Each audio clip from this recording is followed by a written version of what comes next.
जय श्री कृष्ण। आज हम मार्गशीर्ष शुक्ला एकादशी व्रत कथा करेंगे। मोक्षदा एकादशी महात्म। प्लीज़ वीडियो अच्छा लगे तो सब्सक्राइब कीजिएगा बेल आइकन के साथ, ताकि नोटिफिकेशन आपको मिल जाए उसी समय, और लाइक कीजिएगा, शेयर कीजिएगा, कमेंट कीजिएगा। प्लीज़ सपोर्ट करिए मेरे चैनल को। श्री युधिष्ठिर बोले, हे भगवान, आप तीनों लोकों के स्वामी, सबको सुख देने वाले और जगत के पति हैं। इस कारण मैं आपको नमस्कार करता हूँ। हे देव, आप सबके हितैषी हैं, इसलिए मेरे इस संशय को दूर कीजिए कि मार्गशीर्ष शुक्ला एकादशी का क्या नाम है, उस दिन कौन से देवता की पूजा की जाती है और विधि क्या है। भगवान, आप मेरे इन प्रश्नों का विस्तार पूर्वक समाधान कीजिए। ये सुनकर श्री कृष्ण बोले, हे धर्मराज, तुमने बहुत उत्तम प्रश्न पूछा है। इससे आपका यश संसार में फैलेगा, सो आप ध्यान से सुनिए। मार्गशीर्ष शुक्ला एकादशी अपने पापों को नष्ट करने वाली है, अनेक पापों को नष्ट करने वाली है। इसका नाम मोक्षदा एकादशी है। एक दिन दामोदर भगवान की धूप दीप नैवेद्य आदि से भक्ति पूजन करना चाहिए। कहते हैं इस दिन धूप दीप नैवेद्य आदि से भक्ति पूर्वक भगवान दामोदर का पूजन करना चाहिए। अब मैं पुराणों की एक कथा कहता हूँ। इस एकादशी के व्रत के प्रभाव से नरक में गए हुए माता पिता पुत्र आदि को स्वर्ग की प्राप्ति हो जाती है। आप ध्यान पूर्वक इस कथा को सुनिए। प्राचीन गोकुल नाम के नगर में विखानस नाम का एक राजा राज्य करता था। उसके राज्य में चारों वेदों के ज्ञाता ब्राह्मण रहते थे। वह राजा अपनी प्रजा का पुत्रवत पालन करता था। एक समय रात्रि को स्वप्न में राजा ने देखा कि उसका पिता नरक में पड़ा है।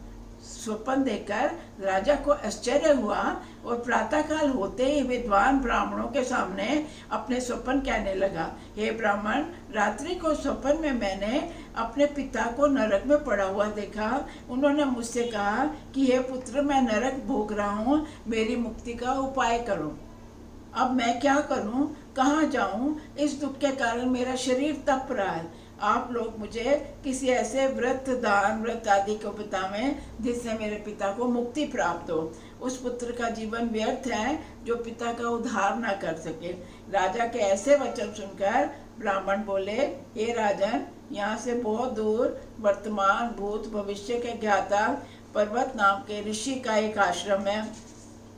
आप वह सब बातें उनसे जाकर पूछ लीजिए, वे आपके प्रश्नों का उत्तर भली भांति दे सकते हैं। ये सुनकर राजा मुनि के आश्रम पर गया। उस आश्रम में अनेकों प्रकार के चित्त योगी मुनि तपस्या कर रहे थे। उसी जगह चारों वेद के ज्ञाता साक्षात ब्रह्मा के समान पर्वत मुनि बैठे थे। राजा ने वहां जाकर उन मुनि को साष्टांग प्रणाम किया। पर्वत मुनि ने राजा से सांगो पांग कुशल बची बहुत हाल चाल पूछा राजा का। राजा ने कहा, महाराज, आपकी कृपा से राज्य में पूरी तरह कुशल है, परंतु अकस्मात एक विघ्न आ गया है जिससे मेरे चित्त को अशांति छा गई है। ऐसा सुनकर पर्वत मुनि ने एक क्षण में आंखें बंद की और भूत भविष्य क्या विचारने लगे। तब देखो मुनियों में कितनी शक्ति होती थी। इतने तप योग से वो आगे पीछे सब हाल जान लेते थे। फिर वो राजा से बोले, योग से तुम्हारे पिता के सब कुकर्म जान लिया है। उन्होंने पूर्व जन्म में कामातुर होकर सोच के कहने पर स्त्री को ऋतुदान मांगने पर भी नहीं दिया। उसी पाप के फल से तुम्हारे पिता जो है वो नरक भोग रहे हैं। तब राजा बोला, हे महात्मन, मेरे पिता के उद्धार के निमित्त कोई उपाय बताइए। पर्वत मुनि बोले, हे राजन, मार्गशीर्ष शुक्ला एकादशी को उपवास करके उसके पुण्य का जो फल है तुम पिता को संकल्प कर दो। उस एकादशी के पुण्य से प्रभाव से अवश्य तुम्हारे पिता को मुक्ति होगी। मुनि के वचनों को सुनकर राजा अपने महल में आया और कुटुंब सहित उस मोक्षदा एकादशी का व्रत किया। फिर उस उपवास के पुण्य को राजा ने अपने पिता को अर्पण कर दिया। उस पुण्य के प्रभाव से राजा के पिता को मुक्ति मिल गई और स्वर्ग में जाते हुए अपने पुत्र से कहने लगे, हे पुत्र, तेरा कल्याण हो। ये कहकर स्वर्ग को चला गया। मार्गशीर्ष माह के शुक्ल पक्ष की इस मोक्ता एकादशी का व्रत करने से समस्त पाप नष्ट हो जाते हैं। अंत में स्वर्गलोक की प्राप्ति होती है। इस व्रत को बढ़कर मोक्ष देने वाला कोई व्रत नहीं है। इस कथा को पढ़ने, सुनने, सुनाने से वाजपेयी यज्ञ का फल मिलता है। ये व्रत मोक्ष देने वाला तथा चिंतामणि के समान सारी चिंताओं को दूर करने वाला है। जय श्री कृष्ण, जय श्री कृष्ण।